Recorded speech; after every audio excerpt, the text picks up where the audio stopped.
神车赠与有曾兄，在下等你。到我一看便知，如今幸运元神受损，我得尽快。曾兄，你来的正是时候。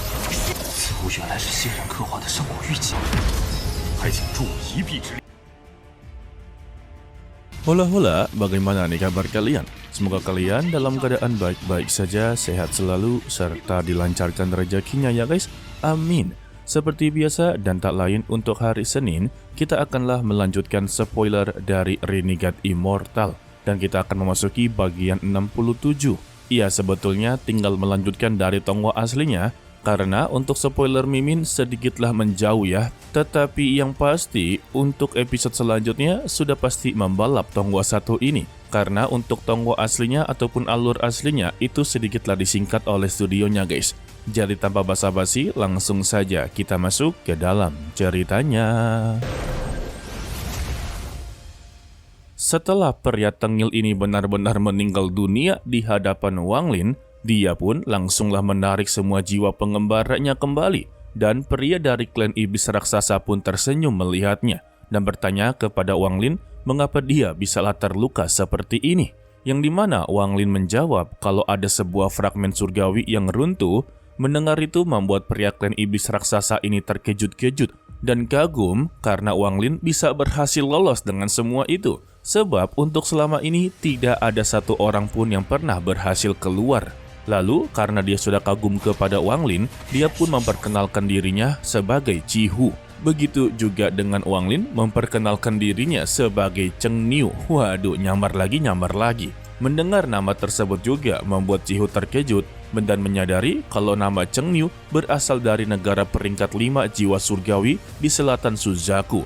Lalu dia pun meminta bantuan kepadanya. Di sini Wang Lin langsunglah angguk-angguk kepala dan tersenyum karena untuk Cihu sama sekali tidak memiliki niat buruk kepadanya ya, berbeda dengan Shen Liu guys. Ya pada intinya Wang Lin ini bisalah menilai seseorang dengan begitu baik. Melihat itu juga Cihu pun melemparkan sebuah giok kepada Wang Lin untuklah melihatnya. Dengan bergegas akal ilahinya keluar untuklah memindai giok tersebut. Dan dia langsunglah melihat sebuah pemandangan serta ada 3 pedang surgawi di sekitar peti mati batu giok yang seluruhnya terbuat dari giok langit. Setelah melihatnya, Wang Lin langsunglah mengembalikan giok tersebut. Dan Cihu berkata kalau tempat tersebut ditemukan oleh klannya bertahun-tahun yang lalu. Dan dia yakin belum ada siapapun yang berhasil untuklah menemukannya. Lantas ya untuk Wang Lin merasa ini akanlah sangat sulit untuk menemukan tempat tersebut jika berdua saja. Cihu pun langsunglah menjawabnya kalau dia sudahlah mengajak satu orang lagi untuklah menolongnya. Mendengar itu, Wang Lin sedikitlah waspada dan meminta waktu kepada Cihu untuklah berpikir 2 kali. Cihu pun langsunglah menyetujuinya dan membuat perjanjian akanlah bertemu kembali untuk 1 bulan ke depan, sembari memberikan batu giok kepadanya, yang dimana batu giok tersebut akanlah mengetahui tempat titik mereka berada. Setelah itu juga, Cihu pun langsunglah pergi dari sana. Begitu juga dengan Wang Lin, kembali duduk bersantai dan mengeluarkan bendera di sekitarnya. Di saat itu juga, dia mengeluarkan jiwa asalnya dan berusaha mengeluarkan batu giok langit dari jiwa asalnya guys. Setelah beberapa saat, giok tersebut berhasil keluar dan jiwa asal Wang Lin yang melemah kembali ke tubuhnya lagi.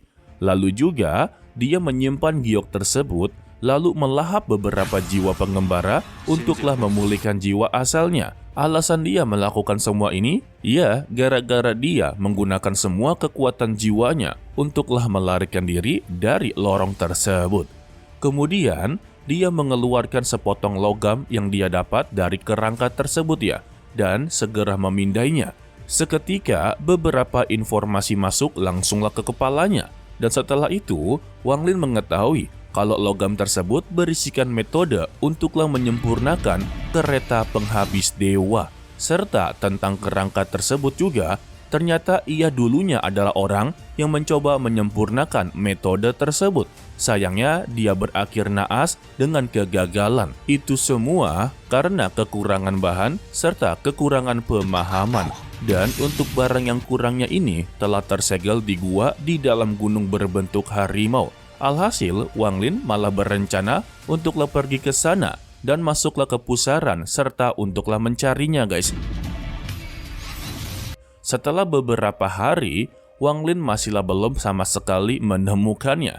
Namun dia terus mencari dan mencari, tetapi hasilnya masihlah belum memuaskan. Sehingga ketika dia hendak kembali ke dalam pusaran, dirinya melihat ada seorang dua kultivator menuju ke arahnya. Dan salah satunya langsung meminta bantuan kepada Wang Lin. Di saat itu juga tangan raksasa muncul, langsunglah meraih kultivator di depan dengan cepat. Dan tubuhnya pun berubah menjadi serangga kecil. Tidak sampai di situ juga, sosok tersebut langsunglah muncul di hadapannya Wang Lin. Pemuda itu pun berkata kalau dia akanlah membagi batu giok jika menolongnya dari kultivator berjubah putih. Namun ya, kultivator ini berkata kalau giok tersebut adalah miliknya. Wang Lin yang tak ingin terseret masalah segera pergi dari sana, membuat pemuda tersebut benar-benar kesal, lalu melemparkan giok tersebut ke arah Wang Lin dan dia langsunglah melarikan diri. Dengan cepat, Wang Lin langsunglah memberikannya kepada kultivator tersebut. Melihat ini, kultivator itu pun langsunglah berterima kasih dan memperkenalkan dirinya bernama Sima Yun. Waduh, udah 2 tokoh baru diperkenalkan ya. Ini mah susah nyari bahannya Mimin, guys. Setelahnya, Wang Lin juga pergi dari sana. Untuk Sima Yun langsunglah berkata kalau di sini tidak ada energi spiritual surgawi. Lalu dia mencoba mengajak Wang Lin untuklah bertukar lokasi fragmen. Ya, mendengar itu, Wang Lin langsung membuka peta miliknya yang masih ada 30 fragmen yang menyala. Sedangkan untuk Sima Yun ada 21. Dan Wang Lin menjadi bersemangat untuklah mendapati fragmen-fragmen surgawi tersebut. Dikarenakan di peta milik Sima Yun masih ada 5 bagian di sisi barat. Lalu mereka sepakat untuklah saling menyalin peta mereka ke dalam giok yang mereka miliki dan melemparnya secara bersama-sama. Setelah itu, Sima Yun berkata lagi kalau dia akan menyambut Wang Lin jika datang ke planet perak hancur. Lalu dia juga masih ada urusan dan pergi meninggalkan Wang Lin sebab dia haruslah mengejar pemuda tersebut. Wang Lin pun hanya angguk-angguk kepala dan juga pergi dari sana. Sesingkatnya, beberapa hari telah berlalu, Wang Lin akhirnya berhasil menemukan gunung harimau yang dicari-cari ya, dan dia langsunglah masuk ke dalam gua tersebut. Namun, di dalam gua ini sudah tidak ada apa-apa, membuat Wang Lin sangatlah kecewa dan dia berniat untuklah pergi dari sana. Akan tetapi, sekilas ada sesuatu yang menarik perhatian dari Wang Lin, yang dimana dia melihat sebuah gerbang besar dan menurut informasinya yang ia dapat, seharusnya ada 10 ruangan di sana. Namun, dia hanya menemukan 9 ruangan saja. Karena saking penasarannya, dia pun mengeluarkan sepotong logam tersebut. Dan di saat itu juga, logam ini tiba-tiba mengeluarkan cahaya yang membuat logam tersebut langsunglah meleleh. Dan Wang Lin langsunglah melemparkan ke udara. Dan tidak lama dari itu juga, logam tersebut berubah menjadi awan asap dan muncullah sesosok orang dengan tangannya yang sedanglah membentuk beberapa segel, membuat seluruh area gua mulailah berguncang-guncang. Dan sebuah pintu ungu pun muncul. Setelah itu, sosok tersebut langsunglah menghilang begitu saja. Dan potongan logam tersebut berubah bentuk menjadi seperti semula. Waduh, sedangkan ya untuk Wang Lin yang menyaksikan pemandangan tersebut, dia beranggapan kalau sosok tersebut merupakan harta karun surgawi. Lalu dia segera membentuk beberapa segel tangan ke arah pintu ungu. Alhasil, pintu ini pun langsunglah terbuka dan Wang Lin menyebarkan akal ilahinya kembali untuk memastikan keadaan apakah di sana baik-baik saja atau sama sekali tidak ya. Selagi akal ilahinya menyebar dengan begitu luas, pandangannya langsunglah teralihkan oleh 3 benda yang begitu sangatlah mengerikan yang berada di tengah-tengah ruangan tersebut. Setelah itu, Wang Lin berjalan masuk secara perlahan-lahan dan tiba-tiba juga ada 3 jiwa binatang surgawi muncul dari 3 benda tersebut dan langsunglah menyerbu ke arah Wang Lin. Akan tetapi lagi guys, tiba-tiba juga ada sebuah rantai muncul menarik ketiga jiwa binatang tersebut. dan kembali ke dalam benda yang berbentuk kereta, namun mereka teruslah melawan. Melihat itu, Wang Lin dengan segera membentuk segel yang membuat banyak sekali cincin-cincin hitam. Lalu dia mengarahkan ke salah satu kereta yang membuat kereta yang terlilit cincin beserta dengan jiwa binatang mulailah menyusut menjadi kecil dan jatuh ke tangannya. Setelah itu juga dia pun langsunglah menyimpan dan Wang Lin melakukan hal yang sama kepada dua jiwa binatang yang tersisa, yaitu menangkap kedua jiwa binatang tersebut ya. Untuk saat ini Wang Lin masihlah belum bisa menggunakan kereta tersebut karena dia haruslah menaklukkan jiwa-jiwa ini. Namun untuk sekarang, Wang Lin belumlah bisa melakukannya guys. Dengan alasan utamanya, kemampuannya masihlah belum cukup dan juga beberapa formasi serta metode masihlah belum dia ketahui. Takutnya ya jika gagal maka dialah yang wassalam. Setelah dia menyimpan ketiga kereta, dia juga langsunglah keluar dari goa tersebut. Di luar sana, Wang Lin merasa kalau informasi tentang kereta penghabis dewa masihlah kurang lengkap dan beranggapan kalau dirinya juga haruslah melakukan penelitian tentang hal ini semua. Akan tetapi, hal ini juga akan sangatlah sulit karena bahayanya sangatlah besar dan salah satunya seperti runtuhnya fragmen sebelum-sebelumnya. Di saat itu juga dia terpikirkan oleh janji yang dibuat oleh Cihu dan dia haruslah memikirkannya dengan matang-matang. Sebab ajakan dari Cihu ini bisa dikatakan sangatlah bermanfaat, tetapi juga ada sebuah resiko karena dia telah mengajak seseorang, takutnya itu adalah Red Butterfly. Jika mereka bekerja sama, ya otomatis mereka akanlah baku hantam terus-menerus ya. Sedangkan di wilayah bagian selatan, ada 3 orang yang sedanglah memperebutkan giok surgawi. Sementara itu, jauh dari sana juga ada seorang pria parubaya berasal dari Suzaku yang sedanglah meminum anggur, sembari berbicara sendiri tentang istrinya, dan tidak lama dari itu ia tiba di gua besar yang di dalamnya terdapat menara yang dikelilingi oleh gas hijau. Tempat tersebut merupakan tempat pertama kali dia bertemu dengan istrinya. Di sana dia mengeluarkan sebuah pagoda dari tasnya, dan seketika cahaya keluar dari pagoda ini dan membentuk menyerupai istrinya. Dan dia pun mulai berbicara sendiri lagi. Di sisi lain juga, Wang Lin sudahlah memutuskan untuk ikut pergi ke tempat Cihu karena dia tergoda dengan peti mati yang begitu besar yang terbuat dari batu giok langit, yang dimana Wang Lin percaya dengan sejumlah besar batu giok surgawi bisa membuat menembus tahap formasi jiwa dengan begitu mudah.